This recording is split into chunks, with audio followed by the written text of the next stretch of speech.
ओम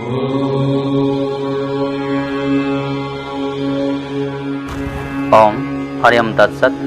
प्रिय श्रोता बंधुगण मु ज्योतिषशास्त्री कृष्णचंद्र मेर गोल्ड मेडालिस्ट आज आपण मान सम्मुखें आपण मानक आम ज्योतिष चैनल को स्वागत जनाऊँगी। आज प्रसंग कुंभ राशि गुप्त रहस्य। आम समाज कुंभ राशि व्यक्ति विशेष को चिन्हवा किपरि स्वभाव तथा आचरण तथा व्यवहार किभली रही थाए आसतु आम जाना यह वीडियो माध्यम। प्रथम कथा तो कुंभ राशि राशि अधिपति किंबा लग्नाधिपति शनि ग्रह अटंती। शनि ग्रह राशि अधिपति तथा लग्नाधिपति होइथिबारु व्यक्ति कुंभ राशि व्यक्ति किंबा कुंभ लग्न व्यक्ति साधारणतः रहस्यमय विद्या लाभ करिथाए। तांकर स्वभाव गभीर तथा अन्वेषण करिबार क्षमता बहुत बेसी रही थाए। कौन सी क्षेत्र में माने बहुत भीतर को अन्वेषण करि पारंती।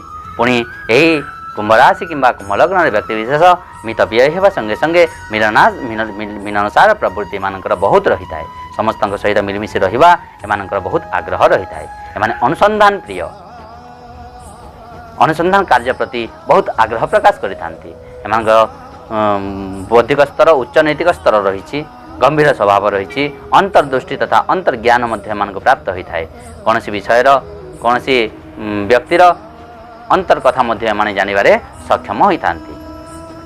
पुणी निज सिद्धांत माने दृढ़ बहुत परिश्रम कर एमाने सफलता प्राप्त करती। एकांत रहिबा पई बहुत पसंद करथांती। एमाने एकांतवासी अटंती।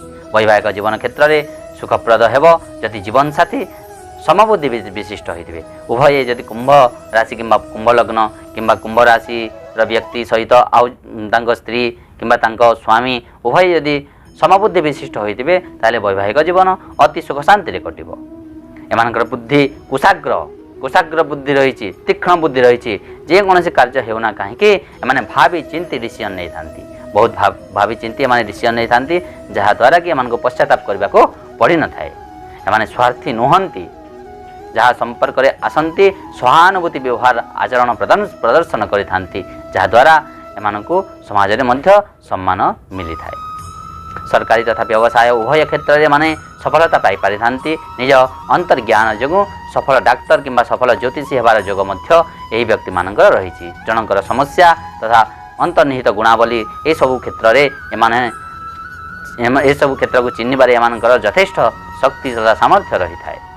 एमाने हेले व्यवहार कुशल। किए यदि व्यवहार शिखिबो यही कुंभ राशि व्यक्ति विशेषज्ञ ठारू व्यवहार शिखा उचित। माने व्यवहार कुशल होगा संगे संगे सुवक्ता राजनीति क्षेत्र में मध्य एमानकर विशेष दक्षता रही।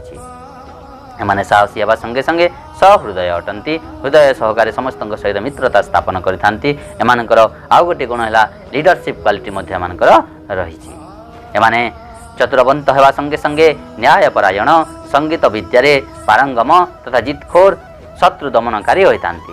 नाना शास्त्र मध्य एमानकर ज्ञान रही थाए। अधिक उपार्जन पई एमाने सदा सर्वदा आकृष्ट होइतांती। पुणी एमानकर शरीर दैवी शक्ति प्रति अमान होता है। यही कुंभ राशि व्यक्तिगण अन्य को साहाय्य करी बहुत खुशी अनुभव करिथांती। पुणी विशाल दृष्टिकोण एमानकर स्वच्छ हृदय रही थाए। कठिन कठिन विपद आसिले मध्य एमाने अस्थिर न होई समस्या समाधान करिवार रास्ता खोजिथांती। एमाने कल्पनाशील तथा भावुक तथा महत्वाकांक्षी होइथांती।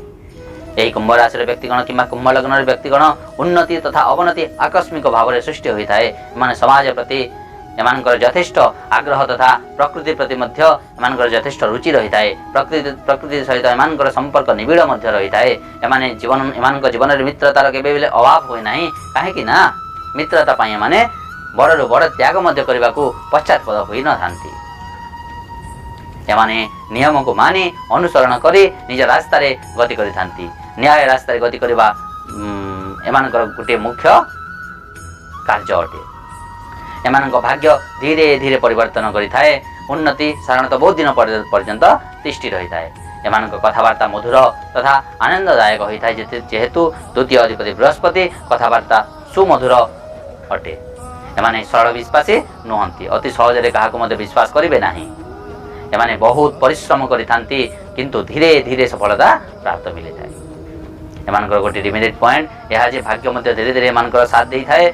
भाग्य मध्य धीरे धीरे एमानकर परिवर्तन होई थाए।